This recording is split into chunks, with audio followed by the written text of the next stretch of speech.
세상의 변화를 알아가는 즐거움, 투자로 인생을 바꾸는 사람들, YG클럽. 지금 고정 댓글을 확인하세요. 부동산 쪽 이야기 좀 해봐야 될 텐데 우리나라가 지금 이제 중국 부동산만 걱정할 때인지, 왜냐면 요즘에는 좀 부동산 경기가 좀 살아난다고 해야 될까요? 좋아지고 있지 않습니까? 예. 여기 동의를 또 안 하실 수도 있을 텐데, 근데 이제 이렇게 김여익 교수님의 발언을 딴 데서도 보면 여전히 부동산 쪽에 대해서는 좀 조심스럽게 보시더라고요. 예, 사실 저는 뭐 부동산에 대해서 조심스럽게 이야기할 수밖에 없고요. 예. 우리 가계 자산 중에서 76%가 부동산이거든요. 주식은 5%도 안 돼요. 그래서 부동산 이야기할 때는 늘 부담스럽거든요. 예, 그런데 제가 또 부동산 통계를 보면요. 이 KB국민은행에서 부동산 통계를 발표하고요. 한국도 부동산원이라는 데서도 부동산 통계를 네. 발표하거든요. 네. 그런데 두 개 보면은 차이가 너무 많이 납니다. 네, 제가 그동안 KB국민은행, 저는 장기 시계열 분석을 해야 하기 때문에 KB국민은행 통계가 86년부터 있거든요. 네. 그래서 KB국민은행 통계와 좀 분석하고 좀 어두운 이야기를 많이 했는데, 네, 그런데 한국 부동산원 통계를 보면은 너무 많이 떨어져 버렸어요. 그걸 보면은, 야, 집값 떨어진다고 말할 수가 없거든요. 그래서 이게 통계를 한번 비교해 봤더니요. 좀 샘플이 다르더라고요. 네. 샘플은 KB국민은행 것이 훨씬 더 많고요. 예. 그 다음에 KB가 국민은행 통계는 뭐 단순히 산술 평균을 하는 것 같습니다. 예. 그런데 한국 부동산은 뭐 기압 평균 이런 식으로 어떻게 작성해서 좀 작성 방법이 다른데요. 다르더라고요. 예. 그런데 제가 뭐 주택 가격을 평가할 때 우선 실질 가격으로 평가하는데요. 네. 예, 지금 실질 가격이 사실 많이 떨어지기는 떨어졌습니다. 네. 실질 가격이라는 것은 뭐냐면은 물가에 비해서 주택 가격이 상대적으로 얼마나 올랐는가. 이게 많이 떨어지기는 떨어졌는데요. 예, 그래도 아직도 높다. 예, 그리고 이거는 제가 추정한 게 아니라 한국은행에서 네. 금융안정보고서라고 내거든요. 예, 그게 오늘 1분기 기준인데요. 예, PIR이라는 것은 뭐냐면 소득에 비해서 집값이 얼마나 높은가. 그렇죠. 예, 사실 많이 떨어졌어요. 예, 그런데 1분기 보니까 10.8이더라고요. 네. 그러니까 이 의미는 뭐냐면은 우리나라 사람들이 서울 집을 평균적인 집을 하나 살 때 평균 소득을 가진 사람이 거의 11년 예. 돈을 모아야지 살 수 있다. 안 먹고 안 쓰고. 예. 예. 그런데 이게 장기 평균이 한 9배 정도 되거든요. 그래서 많이 떨어지는 떨어졌는데 좀 더 떨어질 여지가 있다. 그 다음에 전국 평균도 아직도 높고요. 그 다음에 그 렌트에 비해서 얼마나 높은가. 이걸 보면은 가구 평균이 뭐 서울 같은 데 28이거든요. 예. 아직 34예요. 그러니까 이런 거 실질 소득, 그 다음에 PIR, PRR 이런 걸 볼 때도 저는 아직도 좀 가대평가됐다. 최근에 이제 집값이 오르는데요. 물론 그 차별화는 뭐 됐죠. 예. 그런데 이게 오르는 게 상승 추세로 전환됐느냐, 예. 아니면은 떨어지다가 일시적인 반등인가. 사실 이런 판단이 굉장히 중요한데요. 이거는 누구도 알 수 없는 것 같습니다.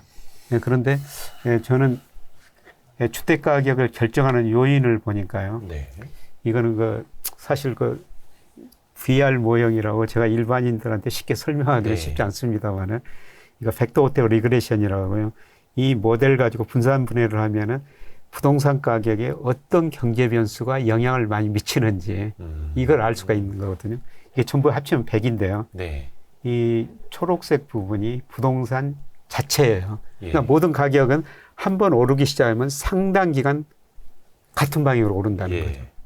오른다는 거죠. 떨어지기 시작하면 상당 기간 같은 방향으로 떨어진다는 겁니다. 그래서 모든 가격은 자기가 자신을 많이 설명하거든요.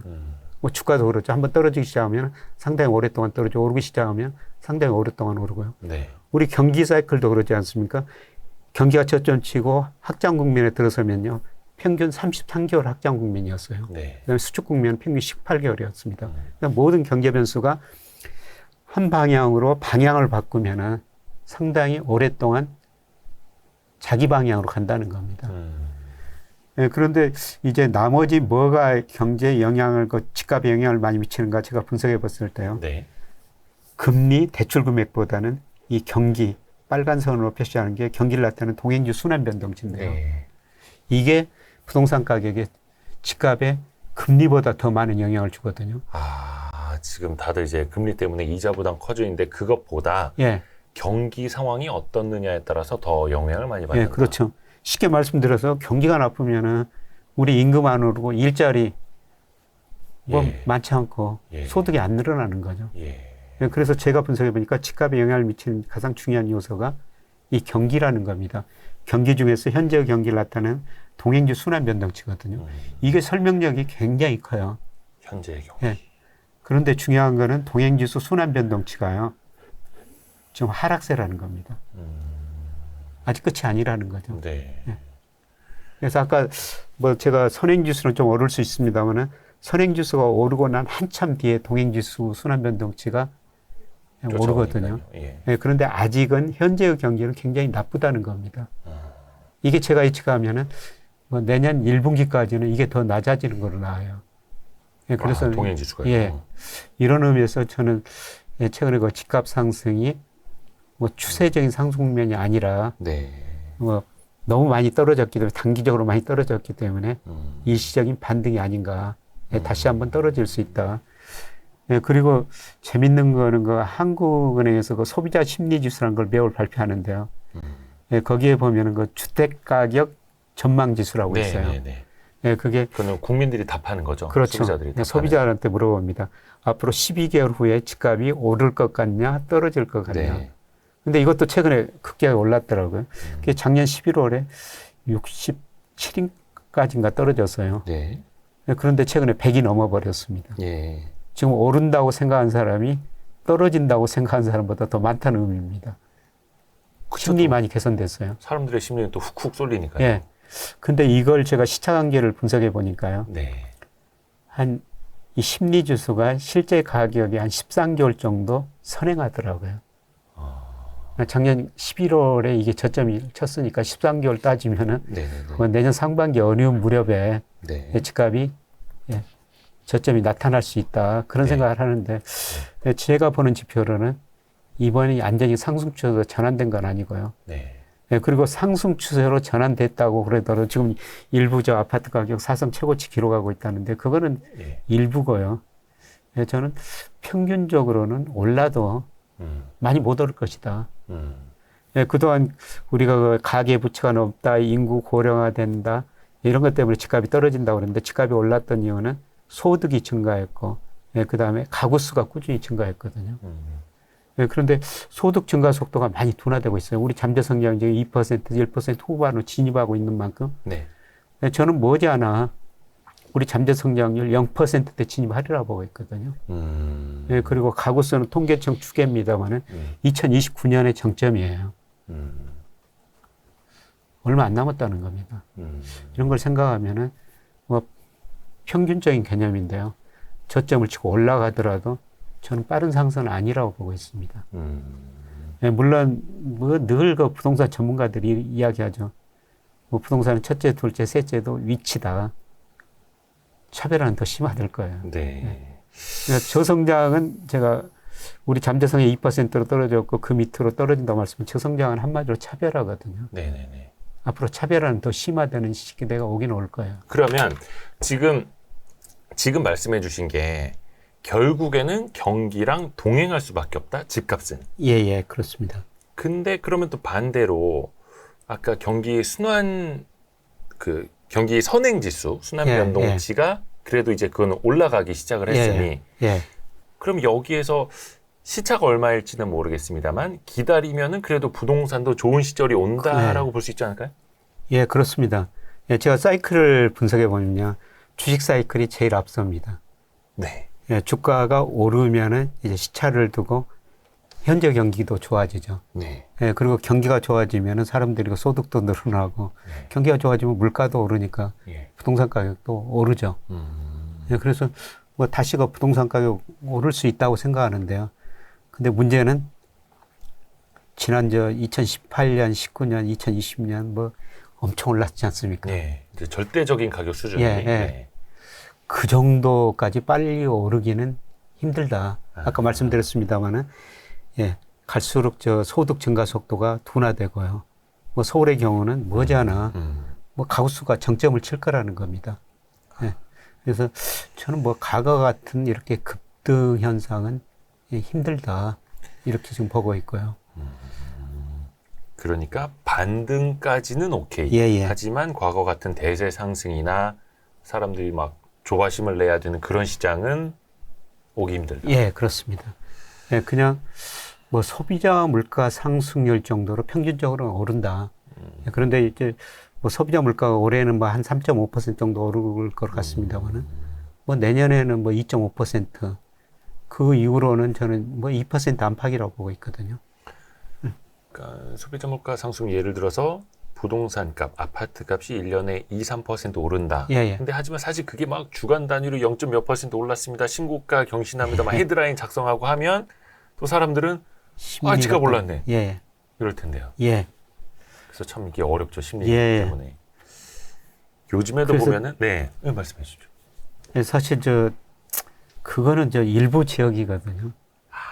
일부 지역. 일부 지역에서 사실 뭐 그런 걸 가지고 또 많이 사람들이 올랐다 그러는데 예, 저는 이제 평균적으로는 집이 투자재가 아니라 소비재로 가는 대전환의 과정이다. 예, 그냥 집은 사는 곳이다. 그래서 제가 뭐 지금까지 살면서요. 예, 저도 뭐 중간중간 전세도 살아봤었어요. 네. 근데 집값 오를 때 특히 제 아내가 굉장히 불안해하죠. 특히 우리 사모님 보고 계시면 안 되는데 우리 교수님이 많이 언급해 주시는 인간 지표. 예, 그래서 예, 예, 그래서 저는 집은 제 아내한테 맡겼습니다. 그러니까 불안하면 그러면 살아. 예, 예. 그 집은 역시 하나 있는 있어야 사람. 되거든요. 네. 그러니까 여유만 있으면 집은 사야 됩니다. 아. 근데 요새도 이제 제 제자들이 뭐 좋은 직장 들어가지고 뭐 결혼하고 저한테 와가지고 집 언제 사야 됩니까? 이렇게 물어보는데요. 사실 대답하기 쉽지 않죠. 상황이 다르니까. 예, 상황이 다르고. 그래서 또 잘못 이야기했다는 어떤 방송에 나왔더니 어떤 진행자가 그런 말씀을 하시더라고요. 집값 떨어진다고 했는데 집값이 올라버리면 제자들이 스승의 카네이션도 안 가져온다. 그런데 저는 제자들한테 그런 이야기를 해요. 네. 집은 사는 곳이다. 그냥 능력 있으면은 언제든지 살아. 예, 그리고 네가 살고 싶은 지역의 부동산 중개업사와 계속 연락을 취해가지고 급매물 같은 것도 나온다. 예, 그런 건 언제든지 사도 된다. 예, 그러나 지금 집 살려면은 엄청난 돈이 있어야 되지 않습니까? 그렇죠. 젊은이들이 그런 돈이 어디가 있겠습니까? 예, 그래서 예, 그런 젊은이들한테, 제자들한테는 뭐 지금 사이클 상으로는 제가 보기에는 아직은 아닌 것 같다.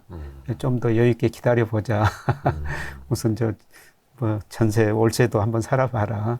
급할 그런- 필요는 없다. 예, 또 요즘에 보면 미분양이 줄고 있다. 청약 경쟁률 뭐 수십 대 1, 뭐 100대 1 넘는 데 나타났다. 막 이런 게 또 헤드라인이 되다 예, 보니까 아마 청약 시장 노리는 분들도 그렇고 실수요자들도 그렇고 또 거의 한 2년 전 이런 트라우마가 예, 있다 보니까 마음이 콩닥콩닥 할 겁니다. 예, 그렇습니다. 예, 최근에 이거 보면요, 뭐 국토교통부에서 발표한 건데 미분양이 많이 늘어났다가 좀 줄어들고는 있거든요. 그렇죠. 예. 네. 그래서 이런 걸 보면은 뭐 집값이 다시 올라간다. 뭐 저는 마이너스 폭은 지금 감소되리라고 보고 있어요. 이제 예, 떨어지는 그런데, 거는 예, 좀 둔화된다. 좀 더 떨어지는 거는 이미 많이 떨어졌기 때문에 둔화되는데 이게 이제 중요한 거는 상승 추세로 전환돼 가지고 2019년, 2021년 이 그래프에서 보니까 이렇게 급격하게 올랐지 않습니까? 네. 이런 거는 기대하기는 힘들 것이다. 예. 그렇죠. 그래서 반등은 나올 수 있지만 그게 대세 상승은 예, 아니다. 예, 저는 그렇게 보고 있습니다. 또 일부의 헤드라인에 속거나 예, 그렇게 좀 막 콩닥콩닥 할 필요는 없다.